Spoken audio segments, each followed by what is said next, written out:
मेरा रिश्ता सिर्फ सनी देओल बाई नाल सी, बीजेपी नाल मेरा कोई रिश्ता नहीं सी। उन्होंने उस वेले जोर भी ला लिया भी मैं बीजेपी ज्वाइन करा। मेरी कोई बीजेपी नाल ना एसोसीएशन रही है, ना मैं कदे ज्वाइन कीती है। सनी देओल ਨੂੰ मैं ਆਪਦਾ ਭਰਾ ਮੰਨਦਾ ਸੀ, ਉਹ ਮੈਨੂੰ ਛੋਟਾ ਭਰਾ ਮੰਨਦਾ ਸੀ ਤੇ ਮੈਂ ਸਨੀ ਦੇਓਲ ਬਾਈ ਲਈ ਆ ਕੇ ਚੋਣਾਂ 'ਚ ਉਹਦੇ ਲਈ ਖੜ ਗਿਆ ਸੀ, ਹਨਾ। ਜਿਹੜਾ ਪਹਿਲਾਂ ਇੰਟੈਲੈਕਚੁਅਲੀ ਇਹਨੂੰ ਐਨਾਲਿਸਿਸ ਕਰੇ ਵੀ ਕਿਵੇਂ ਸੰਘਰਸ਼ ਚੱਲਿਆ, ਇਹਦੀਆਂ ਪਰਤਾਂ ਕੀ ਆ, ਇਹਦੀਆਂ ਗਲਾਈਆਂ ਕੀ ਆ। ਤੁਸੀਂ ਉਹੀ ਬਿਨਾਂ ਸਟੱਡੀ ਤੋਂ ਉਹ ਗਲਾਈਆਂ ਨੂੰ ਜਾਂਚੇ ਪਰਖੇ ਬਿਨਾਂ ਜੇ ਤੁਸੀਂ ਫਿਲਮ ਬਣਾਓਗੇ ਤੇ ਤੁਸੀਂ ਕਿਵੇਂ ਐਨਾਲਿਸਿਸ ਕਰ ਸਕਦੇ ਹੋ। ਐਕਚੁਅਲੀ ਜੇ ਆਪਾਂ ਦੇਖੀਏ ਤਾਂ ਕਿਸਾਨਾਂ ਦੀ ਵੀ ਨਹੀਂ ਗੱਲ ਹੋਈ। ਕਿਸਾਨਾਂ ਦੀ ਗੱਲ ਕੀ ਹੋਈ ਆ, ਆਉਣ ਵਾਲਾ ਖਤਰਾ ਸੀ ਜਿਹੜਾ ਉਹ ਤੋਂ ਤਾਂ ਆਪਾਂ ਪਿੱਛਾ ਛਡਾ ਲਿਆ, ਪਰ ਐਜ਼ ਇਟ ਇਜ਼ ਜਿਹੜਾ ਸਾਡੇ ਕੋਲੇ ਸਟਰਕਚਰ ਸੀ, ਜਿਹੜੇ ਹਾਲਾਤ ਸੀ, ਉੱਥੇ ਕਿਸਾਨਾਂ ਦਾ ਭਲਾ ਥੋੜੀ ਹੋ ਰਿਹਾ ਸੀ। 26 ਤਰੀਕ ਤੋਂ ਪਹਿਲਾਂ ਜਿੰਨੀਆਂ ਮੀਟਿੰਗਾਂ ਹੋਈਆਂ, ਬਾਰ-ਬਾਰ ਸਾਨੂੰ ਬੁਲਾਉਂਦੇ ਗਏ ਤੇ ਮੀਟਿੰਗਾਂ 'ਚ ਅਸੀਂ ਉਹਨਾਂ ਨੂੰ ਹਰਾ ਕੇ ਆਉਂਦੇ ਰਹੇ ਕਿਉਂਕਿ ਸਾਡੇ ਗਰਾਊਂਡ ਤੇ ਅਸੀਂ ਤਕੜੇ ਸੀ। 26 ਤਰੀਕ ਤੋਂ ਬਾਅਦ ਸਾਨੂੰ ਗਦਾਰੀਆਂ ਦੇ ਸਰਟੀਫਿਕੇਟ ਦੇ ਕੇ ਤੇ ਤੁਸੀਂ ਆਪਦੇ ਹੀ ਬੰਦੇ ਉੱਥੋਂ ਕੱਢਤੇ ਤੇ ਕਮਜ਼ੋਰ ਕਰ ਲਿਆ ਮੋਰਚਾ। ਉਹਨਾਂ ਨੇ ਇੱਕ ਵੀ ਵਾਰ ਮੀਟਿੰਗ ਨਹੀਂ ਬੁਲਾਈ। ਇਹਨਾਂ ਬੰਦਿਆਂ ਨੇ ਉੱਥੇ ਕਿੱਡੀਆਂ ਕੁਰਬਾਨੀਆਂ ਕੀਤੀਆਂ। ਉਸ ਤੋਂ ਬਾਅਦ ਇੱਕ ਦਿਨ ਉੱਠੇ ਸਵੇਰੇ, ਔਰ ਮੈਂ ਤਾਂ ਇੱਥੋਂ ਤੱਕ ਗੱਲ ਸੁਣੀ ਵੀ ਈਵਨ ਜਿਹੜੇ ਐਗਰੀਕਲਚਰਲ ਮਿਨਿਸਟਰ ਆ ਉਹਨਾਂ ਨੂੰ ਵੀ ਨਹੀਂ ਪਤਾ ਸੀ ਵੀ ਕਾਨੂੰਨ ਰੱਦ ਹੋ ਰਹੇ ਆ। ਉਹਨਾਂ ਨੇ ਵੀ ਟੀਵੀ ਤੇ ਸੁਣਿਆ। ਇਹ ਹਰ ਵੇਲੇ ਦੇਖੋ, ਇਹਨਾਂ ਨੇ ਉਸ ਵੇਲੇ ਵੀ ਜਦੋਂ ਇਹਨਾਂ ਨੇ ਨੋਟਬੰਦੀ ਕੀਤੀ ਆ ਉਦੋਂ ਵੀ ਐਂ ਕੀਤਾ ਸੀ। ਉਦੋਂ ਕਹਿੰਦੇ ਵੀ ਉਸ ਵੇਲੇ ਫਾਈਨੈਂਸ ਮਿਨਿਸਟਰ ਨੂੰ ਵੀ ਨਹੀਂ ਪਤਾ ਸੀ, ਇੱਥੇ ਐਗਰੀਕਲਚਰ ਮਿਨਿਸਟਰ ਨੂੰ ਵੀ ਨਹੀਂ ਪਤਾ ਸੀ ਵੀ ਕਾਨੂੰਨ ਰੱਦ ਹੋ ਰਹੇ ਆ। ਨਹੀਂ ਜੀ, ਉਹ ਤੋੜ ਵਿਛੋੜਾ ਬਿਲਕੁਲ ਉਦੋਂ ਹੀ ਹੋ ਗਿਆ ਸੀ ਜਦੋਂ ਮੈਂ ਸਾਰੀ ਜਿਹੜੀ ਉਹਨਾਂ ਦੀ ਪੋਲਿਟਿਕਸ ਆ ਸੈਂਟਰ ਦੀ, ਉਹਦੇ ਉਲਟ ਸਟੈਂਡ ਲੈ ਗਿਆ ਸੀ। ਹੁਣ ਉਹ ਤੁਸੀਂ ਬੜੇ ਕਲੋਜ਼ਲੀ ਉਦੋਂ ਮੈਨੂੰ ਵਾਚ ਵੀ ਕੀਤਾ। ਮੇਰਾ ਰਿਸ਼ਤਾ ਸਿਰਫ ਸਨੀ ਦੇਓਲ ਬਾਈ ਨਾਲ ਸੀ, ਬੀਜੇਪੀ ਨਾਲ ਮੇਰਾ ਕੋਈ ਰਿਸ਼ਤਾ ਨਹੀਂ ਸੀ। ਉਹਨਾਂ ਨੇ ਉਸ ਵੇਲੇ ਜ਼ੋਰ ਵੀ ਲਾ ਲਿਆ ਵੀ ਮੈਂ ਬੀਜੇਪੀ ਜੁਆਇਨ ਕਰਾਂ। ਮੇਰੀ ਕੋਈ ਬੀਜੇਪੀ ਨਾਲ ਨਾ ਐਸੋਸੀਏਸ਼ਨ ਰਹੀ ਹੈ, ਨਾ ਮੈਂ ਕਦੇ ਜੁਆਇਨ ਕੀਤੀ ਆ। ਸਨੀ ਦੇਓਲ ਨੂੰ ਮੈਂ ਆਪਦਾ ਭਰਾ ਮੰਨਦਾ ਸੀ, ਉਹ ਮੈਨੂੰ ਛੋਟਾ ਭਰਾ ਮੰਨਦਾ ਸੀ ਤੇ ਮੈਂ ਸਨੀ ਦੇਓਲ ਬਾਈ ਲਈ ਆ ਕੇ ਚੋਣਾਂ 'ਚ ਉਹਦੇ ਲਈ ਖੜ ਗਿਆ ਸੀ, ਹਨਾ।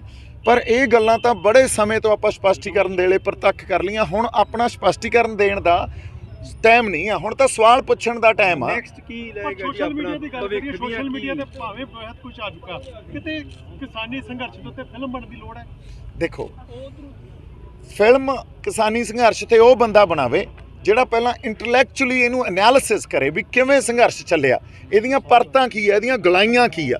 ਤੁਸੀਂ ਉਹੀ ਬਿਨਾਂ ਸਟੱਡੀ ਤੋਂ ਉਹ ਗਲਾਈਆਂ ਨੂੰ ਜਾਂਚੇ ਪਰਖੇ ਬਿਨਾਂ ਜੇ ਤੁਸੀਂ ਫਿਲਮ ਬਣਾਓਗੇ ਤੇ ਤੁਸੀਂ ਕਿਵੇਂ ਐਨਾਲਿਸਿਸ ਕਰ ਸਕਦੇ ਹੋ। ਉਹਦੇ ਲਈ ਤੁਹਾਨੂੰ ਇਹਦਾ ਅਨੁਭਵ ਹੋਣਾ ਵੀ ਜ਼ਰੂਰੀ ਆ ਕਿਸਾਨੀ ਸੰਘਰਸ਼ ਦਾ, ਤੇ ਤੁਹਾਡੇ ਕੋਲੇ ਆਪਦਾ ਕੋਈ ਇੰਟੈਲੈਕਚੁਅਲ ਕੈਲੀਬਰ ਹੋਣਾ ਵੀ ਬੜਾ ਜ਼ਰੂਰੀ ਹੈ। ਦੋਨਾਂ ਦਾ ਸੁਮੇਲ ਕੇ ਜਾਣਾ ਚਾਹੀਦਾ ਕਿਉਂਕਿ ਇਤਿਹਾਸਕ ਜਿੱਤ ਆ, ਇਤਿਹਾਸਕ ਸੰਘਰਸ਼ ਆ।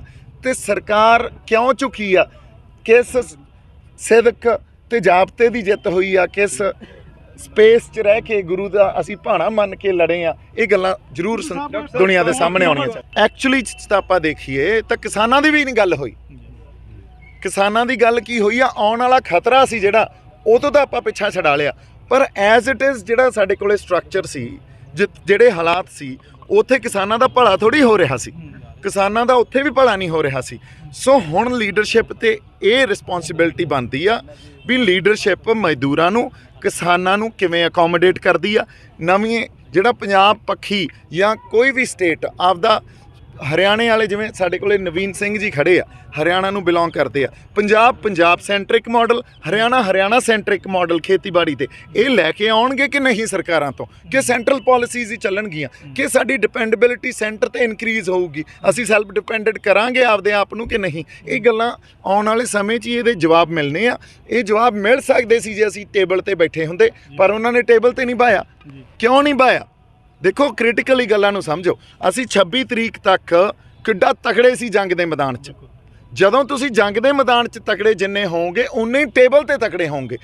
26 ਤਰੀਕ ਤੋਂ ਪਹਿਲਾਂ ਜਿੰਨੀਆਂ ਮੀਟਿੰਗਾਂ ਹੋਈਆਂ, ਬਾਰ-ਬਾਰ ਸਾਨੂੰ ਬੁਲਾਉਂਦੇ ਗਏ ਤੇ ਮੀਟਿੰਗਾਂ 'ਚ ਅਸੀਂ ਉਹਨਾਂ ਨੂੰ ਹਰਾ ਕੇ ਆਉਂਦੇ ਰਹੇ ਕਿਉਂਕਿ ਸਾਡੇ ਗਰਾਊਂਡ ਤੇ ਅਸੀਂ ਤਕੜੇ ਸੀ। 26 ਤਰੀਕ ਤੋਂ ਬਾਅਦ ਸਾਨੂੰ ਗਦਾਰੀਆਂ ਦੇ ਸਰਟੀਫਿਕੇਟ ਦੇ ਕੇ ਤੇ ਤੁਸੀਂ ਆਪਦੇ ਹੀ ਬੰਦੇ ਉੱਥੋਂ ਕੱਢਤੇ ਤੇ ਕਮਜ਼ੋਰ ਕਰ ਲਿਆ ਮੋਰਚਾ। ਉਹਨਾਂ ਨੇ ਇੱਕ ਵੀ ਵਾਰ ਮੀਟਿੰਗ ਨਹੀਂ ਬੁਲਾਈ।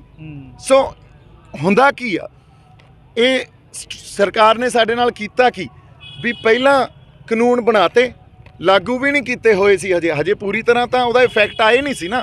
ਤੇ ਅਸੀਂ ਉਹਦੇ ਲਈ ਸੰਘਰਸ਼ ਕੀਤਾ। 700 ਆਪਦੀਆਂ ਜਾਨਾਂ ਬੰਦੇ ਕੁਰਬਾਨ ਕਰ ਗਏ। ਇਹੋ ਜਿਹੇ ਸਿੰਘ ਆ ਉੱਥੋਂ ਦੇ ਜਿਹੜੇ ਨਵੀਨ ਸਿੰਘ ਜੀ ਆ, ਆਪਣੇ ਜੱਗੀ ਬਾਬਾ ਜੀ ਆ, ਰਣਜੀਤ ਆ, ਹਨਾ, ਇਹੋ ਜਿਹੇ ਸਿੰਘ ਆ ਜਿਹੜੇ ਜਿਨ੍ਹਾਂ ਨੂੰ ਕ੍ਰੈਡਿਟ ਦੇਣਾ ਚਾਹੀਦਾ, ਜਿਨ੍ਹਾਂ ਨੇ ਸੰਘਰਸ਼ ਲੜਿਆ ਅਸਲੀ ਖੜ ਕੇ। ਸੋ ਇਹਨਾਂ ਬੰਦਿਆਂ ਨੇ ਉੱਥੇ ਕਿੱਡੀਆਂ ਕੁਰਬਾਨੀਆਂ ਕੀਤੀਆਂ।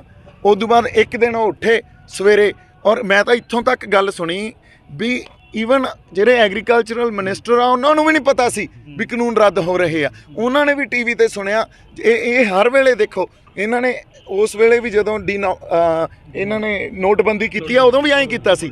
ਉਦੋਂ ਕਹਿੰਦੇ ਵੀ ਉਸ ਵੇਲੇ ਫਾਈਨੈਂਸ ਮਿਨਿਸਟਰ ਨੂੰ ਵੀ ਨਹੀਂ ਪਤਾ ਸੀ, ਇੱਥੇ ਐਗਰੀਕਲਚਰ ਮਿਨਿਸਟਰ ਨੂੰ ਵੀ ਨਹੀਂ ਪਤਾ ਸੀ ਵੀ ਕਾਨੂੰਨ ਰੱਦ ਹੋ ਰਹੇ ਆ। ਤੇ ਉਹ ਰਾਤ ਨੂੰ ਮਤਲਬ ਅਸੀਂ ਸਵੇਰੇ ਸੁੱਤੇ ਪਏ ਆ, ਲੋਕ ਲੀਡਰ ਵੀ ਸੁੱਤੇ ਪਏ ਆ ਤੇ ਕਾਨੂੰਨ ਰੱਦ ਹੋ ਗਏ ਤੇ ਅਸੀਂ ਉਸ ਤੋਂ ਬਾਅਦ ਜਿੱਤ ਮਨਾਉਂਦੇ ਵਾਪਸ ਆ ਰਹੇ ਹਾਂ। ਚਲੋ ਸੈਂਸ ਆਫ ਵਿਕਟਰੀ ਬੜੀ ਇੰਪੋਰਟੈਂਟ ਆ, ਪਰ ਉਹਦੇ ਪਿੱਛੇ ਕੀ ਚੱਲ ਰਿਹਾ ਇਹ ਸਮਝਣਾ ਸਾਡੇ ਲਈ ਬਹੁਤ ਜ਼ਰੂਰੀ ਹੈ।